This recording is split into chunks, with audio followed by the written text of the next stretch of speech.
गेल्या काही दिवसांपासून मी ज्या दिवसाची वाट पाहत होतो तो दिवस आज फायनली आला. एक बॅग, काही कॅमेरा गिअर्स आणि मनात एकच डेस्टिनेशन, वृंदावन. प्रत्येक मोठ्या प्रवासाची सुरुवात एका छोट्याशा डेस्टिनेशननेच होत असते आणि आजचा डेस्टिनेशन होता वृंदावन. पुढचे काही दिवस कुठे असू, काय पाहू, कोणते मुमेंट्स भेटतील काहीच माहिती नव्हतं. पण एक गोष्ट नक्की होती, हा प्रवास कायम लक्षात राहणार आहे. तर चला तुम्हीही अनुभवा माझ्यासोबत या श्रीकृष्णांच्या पावन झालेल्या भूमीला, वृंदावनला. डे 1.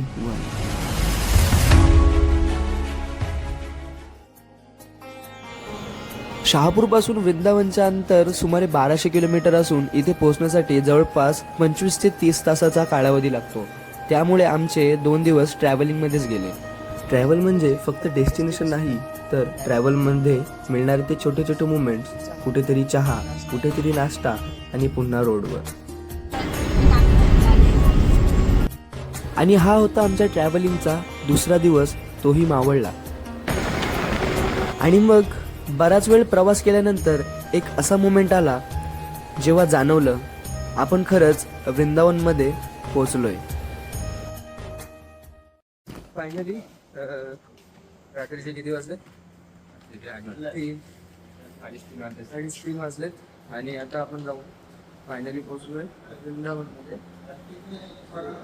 आता आपण जाऊयात रूम्समध्ये आणि मग काय ती चर्चा करूच.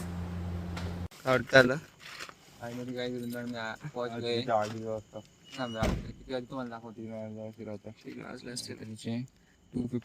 254 आणि टाईमला किती जवळपास 30 ते 31 तासांचा प्रवास केला. 30 ते 31 तासांचा प्रवास आहे गाडीमध्ये केला. आणि आता आपण पोहोचलोय. सो ह्या इथे रूम्स आहेत. तर आता आपण मस्त जरा फ्रेश होऊ, आराम करू आणि सकाळी जाऊ दर्शन घ्यायला. Bye bye. फायनली मी पोहोचलो वृंदावनमध्ये. टाइम झालेले 3:19 रात्रीचे, पहाटेचे. आणि आता आपण फ्रेश झालेलो आहे. तर आता आपण झोपून घेऊ आणि उद्या सकाळीच इथून निघू कुठे, मंदिराकडे. So stay tune. झोपा असल्यामुळे काही सुचत नाही काय बोलायचं काय नाही. पण लवकरच भेटू. तर मंडळी, सकाळचे 8 वाजलेत आणि आता आपली जी याची तयारी वगैरे झाली आहे. अजून स्वागताची तरी झालेली नाहीये. आणि आपण जे कसं आहे की मस्त साऊंड वगैरे लावून जे इथे आनंद घेत आहोत. आणि आता थोड्याच वेळामध्ये आपण बरसन येथे जाणार. तर तिथलं काय आहे आणि ते कसं आहे ते मी तुम्हाला संपूर्ण एक्सप्लोर करून सगळं दाखवेन. ह्या ट्रिपमध्ये आपण सोलो नसून आपल्यासोबत आपली पूर्ण फॅमिली पण आहे. त्यामुळे मजा अजूनच येणार आहे. आता बरसाना वृंदावन ही एक अशी जागा आहे की जिथे असंख्य असे मंदिरं आणि मोठमोठे मूर्ती, कलाकृती असे भरपूर काही आपल्याला पाहायला मिळतं. आणि बरसाण्याला जाताना ह्या रस्त्यामध्ये हे आपल्याला पाहायला आणि अनुभवायला मिळणार होतं. तिथे दुधामध्ये खूपच मोठी मूर्ती आहे. आता दाखवतो. हे बघा.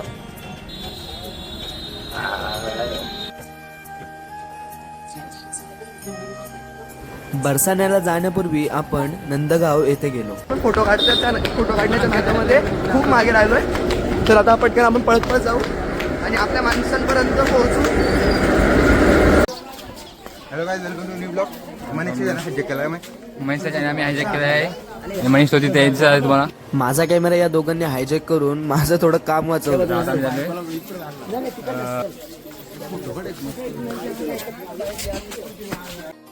हे आहे नंदगाव, जिथे श्रीकृष्ण बाळपणापासून मोठे झाले.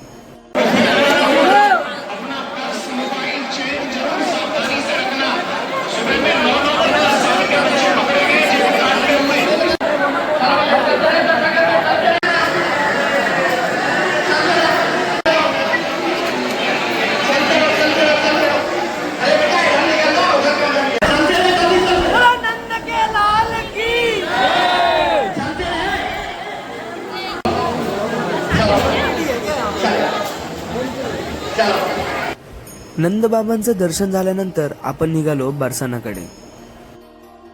बस गाडी थांबली होती. मंदिरात जाण्यासाठी आपल्याला यांच्या शेअर व्हेकल्समध्ये बसायला लागतो आणि आपल्या व्हेकल तिथपर्यंत नाही जात. तर आता आपण यांच्या व्हेकल्समध्ये बसलो आणि आता आपण जाऊ मंदिरामध्ये.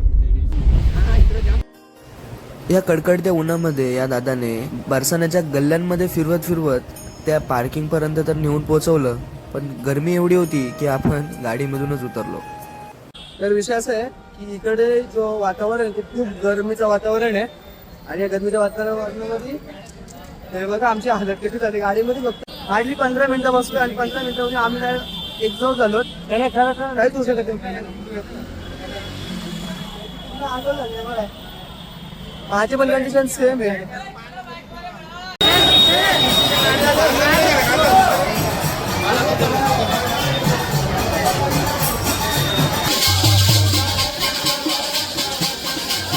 इथली विशेष बाब म्हणजे इथे सगळीकडे भजन चालूच असतं.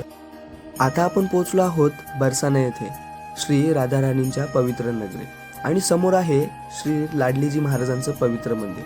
श्री राधाराणींना प्रेमाने लाडलीजी म्हणून संबोधलं जातं आणि याच बरसाण्यात त्या विराजमान आहेत अशी भक्तांची श्रद्धा आहे.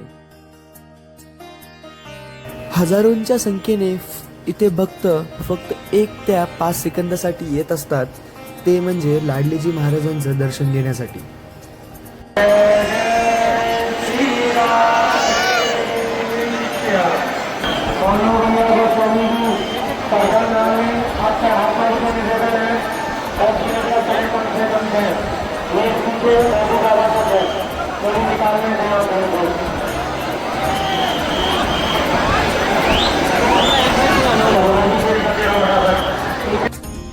इथे दररोज हजारोंच्या संख्येने लाडलीजींचं दर्शन घेण्यासाठी भाविक भक्त येत असतात.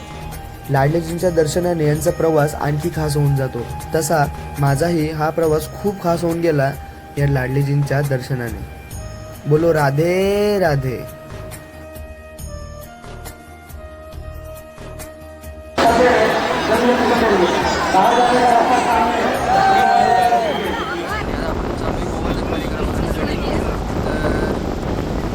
जसं आपण बरसाना येथील लाडलीजींचं दर्शन घेतो त्यानंतर आपण जातो गोवर्धन परिक्रमा करण्यासाठी.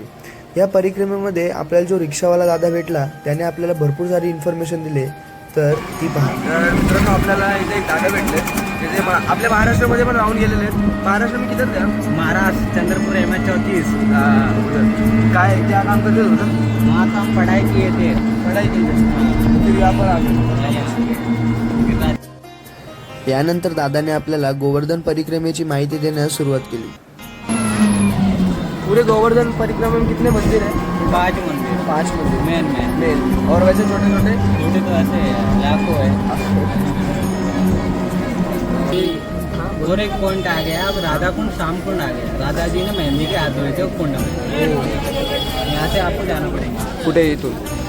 तर इथून आपल्याला जायचं आहे आतमध्ये. खरंच एकदा तरी वृंदावन, गोवर्धन, मथुरा आणि बरसाना हे अनुभवा. तुमचं मन प्रसन्न झाल्याशिवाय राहणार नाही. हा जो कुंड आहे या कुंडामध्ये आपल्या राधा राणींनी मेहंदीचे हात धुळे होते म्हणून याला राधा कुंड असं नाव दिलंय.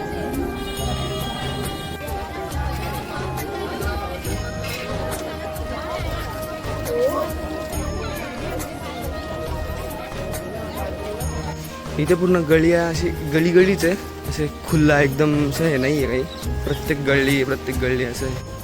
मित्रांनो फोटो व्हिडिओच्या नादामध्ये आम्ही रस्ता विसरलो म्हणजे दुसरीकडे जो गेलो आणि आता आम्ही गोवर्धनच्या गल्ल्यांमध्ये फिरतोय. ते एक काका होते त्यांनी आता रस्ता सांगितलं की इथनं असं असं जा म्हणून. तर आपण त्यांचं ते दिलेलं रूट फॉलो करतो आणि तिथून आपण जात आहोत. इथे ना प्रत्येक थोड्या अंतरावर भजन चालू असतो. सगळं खूप असं प्रसन्न वातावरण आहे. पण सध्या पण आम्ही हरवलोय पण तरी आम्ही प्रसन्न आहोत. आम्हाला फोनवर बोलत आहेत कुठे आहेत तुम्ही बट आम्ही आता पोहोचलो लवकर. इथूनच ना ओके. पहिल्यांदा हरवलं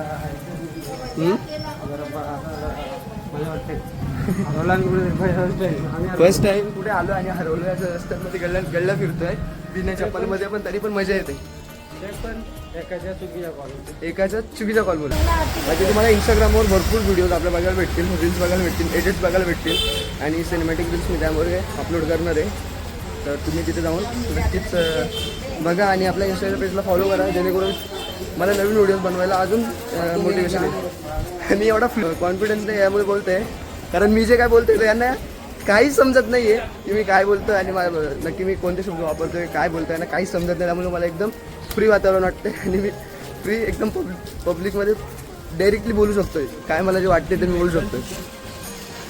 तसं जर मी महाराष्ट्रामध्ये असतो तर एवढं फ्लुएंटली बोललो नसतो, याची गॅरंटी मी देतो तुम्हाला. एवढा कॉन्फिडन्स आहे मला माझ्यात. त्याला फायनली भेटलो माणसांना, ही आपली माणसं इकडे फायनली आपण भेटलो आता. देखा मला जरा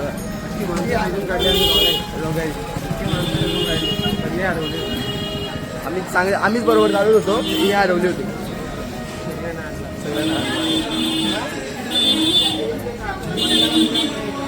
आप किधर जा रहे हैं? अब जाएंगे एक महल के साथ कसम सरोवर आएंगे. कसम सरोवर उधर क्या हुआ?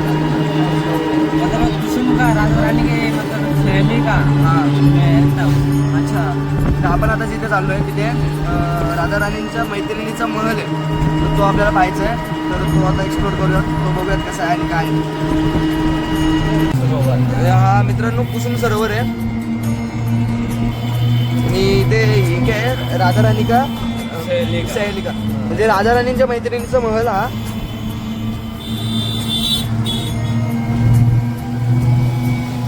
इथे आपल्याला थांबायचं एवढं हे नाही आहे, जस्ट त्याला बायपास होतोय आपण, पण आपल्याला थांबायला नाही भेटणार आहे.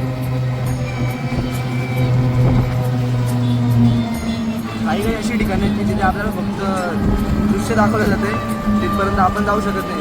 तर त्या प्रकारामध्ये हा जो कुसुम सरोवर आहे हा मोडला जातो.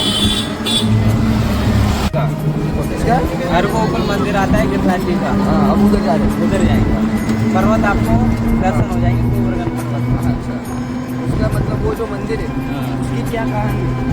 कहानी तो पता नहीं राजे. भाई आपल्या महाराष्ट्रामध्ये राहून गेलेला माणूस आहे आणि परत इकडे येऊन तो परत इकडे त्याची फॅमिली परत सेटल झाली इकडे आणि आता रिक्षा चालवतोय. तर महाराष्ट्रामध्ये शिकून येऊन इकडे रिक्षा चालवतोय. आपको कैसा लगता है, मतलब आप इस देवभूमि के इधर के, तो आपको कैसा लगता है? बढ़िया है, बढ़िया लगता है पंजाब में. मतलब वो क्या बोलते हैं उसको, लकी मानते हो लकी. तर मित्रांनो इथे जे ते गिरिराज्याचं मंदिर आलेलं आहे आणि आता आपण इथे त्याचं दर्शन घेऊयात. अंदाज पुजारी लोगों के बातों में मत आन देना यार. इनको अवेयर कर दो, ऑडियंस को अवेयर कर दो. पुजारी लोगों के बातों में मत आना, कभी आएंगे यहाँ पर गम्मा देने. वो क्या करते हैं, मतलब लूटमार ज्यादा है. लूट मार जाता है, मतलब क्या करके लूटते हैं वो? टिक्का लगा के पैसे ले लेते हैं. कितना तो टिक्का लगने का कितना मतलब? भैया ले लेते 2-3 हजार. 2-3 हजार रुपये एका टिकला लावायचे.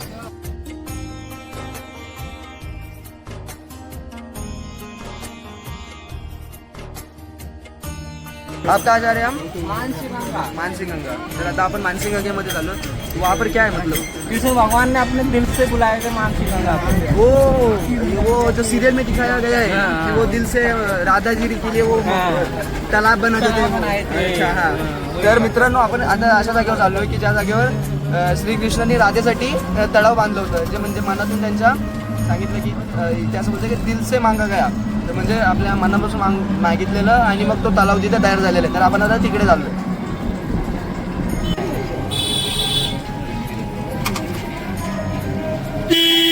तर मित्रांनो आपण मानसी गंगा इथे आलेलो आहे आणि हे बघा मंदिर किती छान आहे.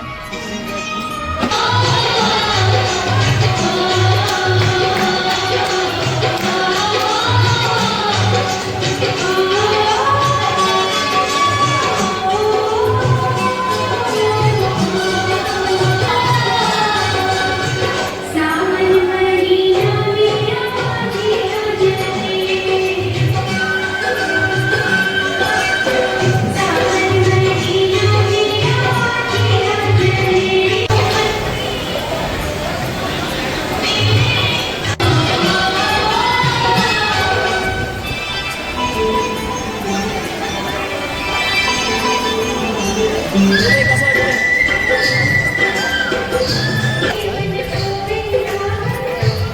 खरीदना चाहते हो पैसा नहीं है, गाड़ी खरीदना चाहते हो पैसा नहीं है, शादी करना चाहते हो पैसा नहीं है, नया बिजनेस शुरू करना चाहते हो पैसा। अब निकले, आप कहाँ जाना है हमें? अब आगे चल के 9 किलोमीटर वाला बाग खत्म हो जाता है, छोटी पाकम्मा खत्म हो जाती है, फिर बड़ी पाकम्मा मार्ग पे जाएंगे 12 किलोमीटर वाली।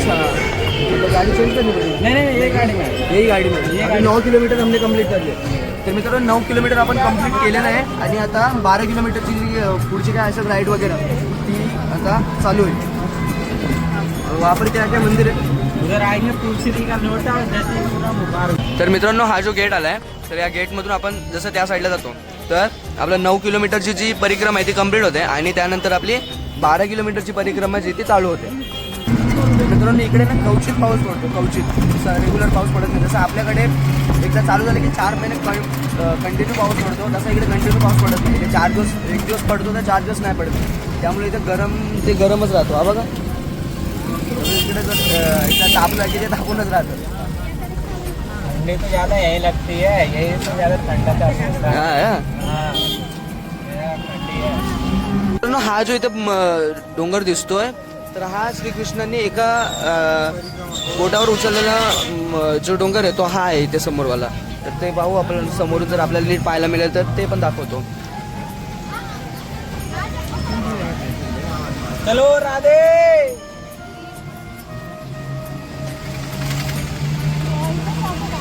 तर मित्रांनो हा जो आहे तो शनिकुंड आहे. तर मित्रांनो इथे जो कुंड आहे तो शनिदेवाचा कुंड आहे. आता आपण त्याला गोल फिरतोय. हां ते आता हे जे तुम्हाला लांब जे दिसतंय ते पूर्ण गोवर्धन पर्वत आहे आणि ते श्रीकृष्णांनी आपल्या एका बोटावर उचलली होती. करंगलीवर उचलला होता.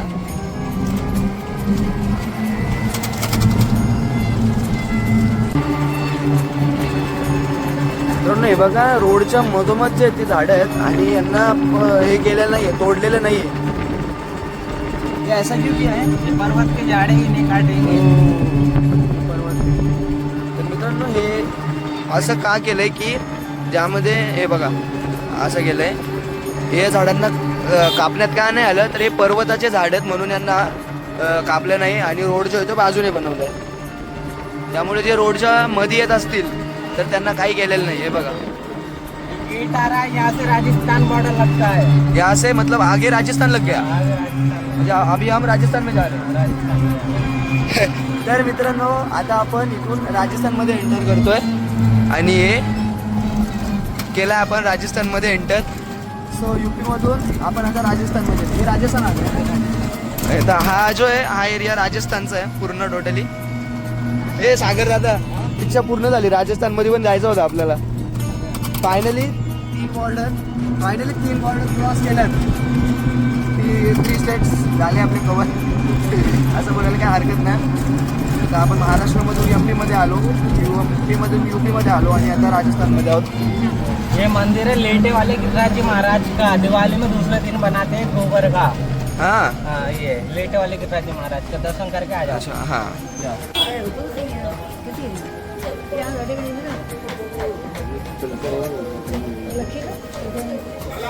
सांग आता आपण कोणत्या स्टेटमध्ये आहेत? राजस्थान स्टेटमध्ये आहेत आपण. ती जी कमानी लागली ना तिथून आपण राजस्थान बॉर्डर क्रॉस करतोय आणि इथून आता पुढे जाऊ, परत एक कमानी लागेल, परत यूपी चालू होईल. म्हणजे आपण आता सध्या राजस्थानमध्ये. हा, दर्शन घेऊन येऊ. ये होएगा वो 6-7 बजे चालू होता है, रात में बढ़िया दिखता है वो. बंद कब होगा? बंद हो ऐसे होता है 10 बजे बंद हो जाता है. अच्छा.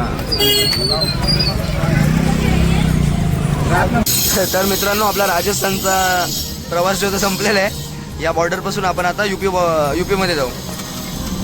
हमारा ये तर आता आपण यूपी मध्ये एंटर करतोय परत एकदा आणि हा केला आपण एंटर.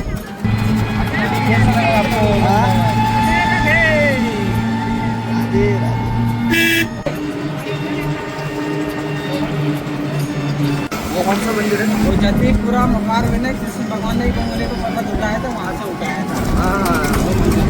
तर मित्रांनो आपण आता ज्या मंदिरात चाललो, ज्या मंदिरामध्ये श्रीकृष्णांनी त्यांच्या करंगळीवर जे गोवर्धन पर्वत उचलला होता, त्या ज्या जागेवरून उचलला होता त्या जागेवर आता आपण चालू आहे. तो मंदिर आहे. चला तो एक्सप्लोर करू. दादाने खूपच चांगली इन्फॉर्मेशन दिली आणि प्रत्येक जागेवरचे ते स्पॉट येण्या अगोदर सांगते की इथे काय आहे आणि ते यहाँ से 200 मीटर जाना पड़ेगा, 200 मीटर यहाँ से आना पड़ेगा आपको, जतीपुरा मुखार में। गाड़ी का कार है कि रुको आपको बात एनर्जी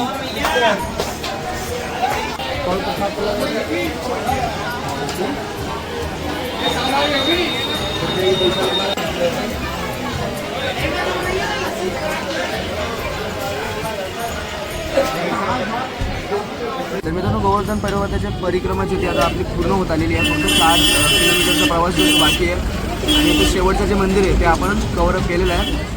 आणि आता फक्त 4 किलोमीटरचा प्रवास बाकी आहे. 4 किलोमीटरनंतर आपली जी गोवर्धन पर्वताची परिक्रमा जी आहे ती पूर्णपणे पूर्ण होऊन जाईल. आणि मग पाहूयात पुढे काय होतं ते. डे 1चा जर आजचा हा एपिसोड आहे डे 1, याबद्दल मी काही तुम्हाला बोललो नाही सकाळपासून, कारण गर्दीच तेवढी होती मंदिरामध्ये. तर आता पुढे जाऊन गर्दी कमी आणि थोडंफार तिथं मोकळपणे भेटलेलं आहे. सो आता आपण जाऊयात, पाहूयात आता कुठे नेतात आणि काय करतात मग आपण. तर मित्रांनो, फायनली आपली जी परिक्रमा जी आहे गोवर्धन पर्वताची परिक्रमा तिथे येऊन संपलेली आहे. बोलो गिरिराज महाराज की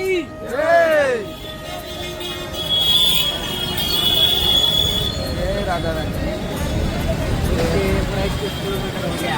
ना 21 किलोमीटरचा प्रवास होता आपण कंप्लीट केलेला आहे या रिक्षामध्ये. तर या दादांचं नाव आहे शिवा चौधरी आणि इथलेच रहिवासी आहेत आणि खूप मजा दिली, खूप इन्फॉर्मेशन दिली. थँक्यू दादा. थँक्यू भैया, मिलते हैं फिर बाद में कभी. तर मित्रांनो, आता आपली परिक्रमाची पूर्ण कंप्लीट झाली आणि आपण आता पोहोचलो आपल्या गाडीजवळ. स्वतः गाडीमध्ये बसून तिथे आपण स्टे घेतला वृंदावनमध्ये. आता तिथे जाऊ आणि मग पुढे काय आहे ते पाहू. गोवर्धन परिक्रमा झाली त्यानंतर आपण गेलो आपल्या हॉटेल्सवर. तर मित्रांनो, डे 1चा प्रवास इथेच संपतोय. तर मला कमेंटद्वारे नक्की सांगा द वृंदावन डायरीजचा डे 1चा एपिसोड तुम्हाला कसा वाटला. आपण भेटूयात डे 2च्या एपिसोडमध्ये. तोपर्यंत धन्यवाद. राधे राधे. जय श्री कृष्ण.